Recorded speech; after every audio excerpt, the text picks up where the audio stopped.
You're selling your home and you don't want to leave any money on the table. My name is John D, and I'm a realtor in the Fort Wayne, Indiana area, and I'm here to tell you the 5 top tips that you want to avoid when selling your house so that you don't leave money on the table. Number 1 on the list is something you've probably heard a lot before: decluttering and depersonalizing.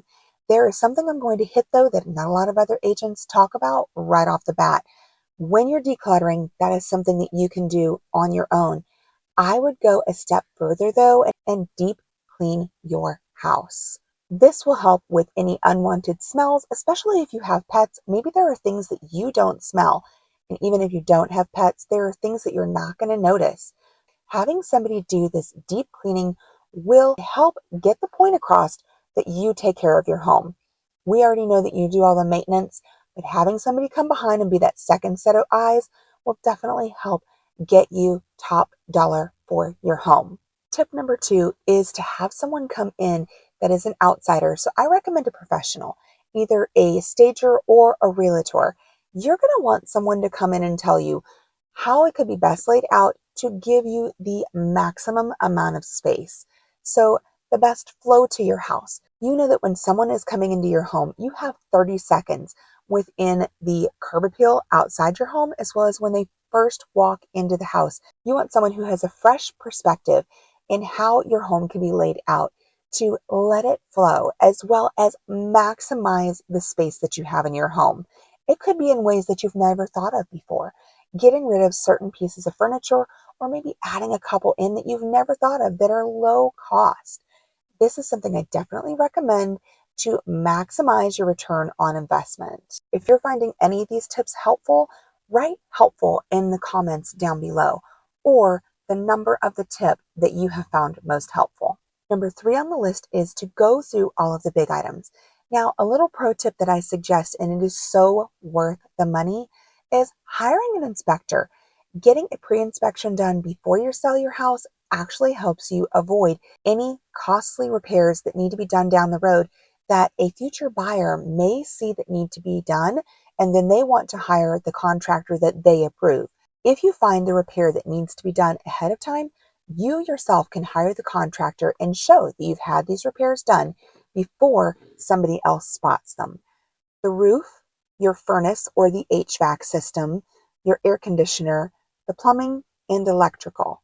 I recommend looking at the age of all of these items. If you're unsure of the age, or if you haven't had regular maintenance done, I would definitely have somebody come out and look at these.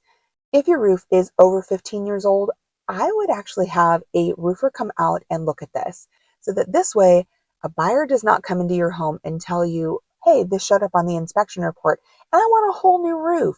Sometimes that is not necessary. So let's address this before it becomes an issue. If your home is over 50 years old, I would definitely have an inspector come and take a deep look at your plumbing and the electrical to be sure that you haven't missed anything. And if they catch anything, I would hire that individual, so a plumber or an electrician, to come out and address those items, and then also take a peek at everything else to make sure that nothing is missed. If your HVAC system is over 15 or 20 years old, I would definitely recommend, if you have not had regular maintenance done, to get an HVAC company out to service your unit and to give their stamp of approval that everything is in working order. This will save you any headaches and costly repairs that could happen in the future. Number 3 on the list is pricing your house correctly. So there are some things that you want to avoid. Obviously, pricing it too high or pricing it too low. Here's a little chart that I use with homeowners to show how pricing your home is crucial. We want to make sure that we price your house accordingly so that you're not sitting down in that stagnant mass. You don't want your house to be on the market but not even being looked at or shown. So people may be looking at your house online, but they may not be actually making appointments to come and see your house. The next stage up is showings but no offers. You definitely don't want to be inconvenienced and having to leave your home every time that someone wants to come see your house, but there are no offers being made. We want to make sure that we get the most amount of traffic to your house, not just online, but in person. So let's get it in that top tier. We get the most amount of showings coming to your house, the most amount of offers. We get you from point A, where you're at now, to point B. where you want to be. One thing that I recommend avoiding is pricing at the top of the price point and then having to lower your price. Then you have people who have potentially been watching your house being lowered down in price. When they come into your home, they may say, I think we can still negotiate this lower. At this point, you're then starting to leave money on the table. So be sure to talk to your realtor and make sure you're pricing your house at that sweet spot so that you get a lot of traction in the beginning and get those offers on the table and not leaving any money out there that you could possibly be gaining as profit. My last and final tip is pick a good realtor. You need to make sure that you're talking to at least 2 to 3 agents. Talk to them over the phone and have them come into your house. Get their opinion of how everything is laid out, what they feel you can improve upon. Take those points and do the ones that you feel the best are for you. Obviously, get their opinion on the price and what they think the best range is that where it should be priced to get you from point A to point B. But there are a couple of key things that I recommend asking an agent that some people may not think about. What were their top 3 most challenging buying or selling challenges that they have faced recently?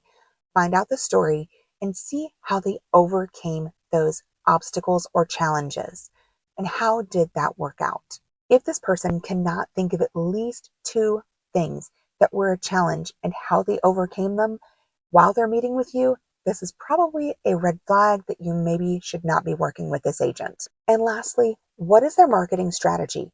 Ask them, is it a buyer's market right now or is this a seller's market? Who has the upper hand? And what is their strategy for selling a home? What kind of marketing do they do? And if it's throw everything at the fan or all the spaghetti at the wall at the same time, ask them, how do you strategically plan this out? And what does that look like? If they just say they put it on the MLS and here's all their different marketing strategies, ask them, how do they time it out? If they don't have a plan, this is another red flag. You need to work with somebody who has a plan and works that plan accordingly. If these tips have been helpful, let me know by giving me a thumbs up. And if you're interested in finding out more information about real estate in and around Fort Wayne, Indiana, be sure to follow my other videos. But if you have a specific question for me about your home or how to get the most amount of money for your home in a certain time frame, I would love to answer your questions. My contact information is down in the description, and if you shoot me a text message, I would be happy to answer your questions.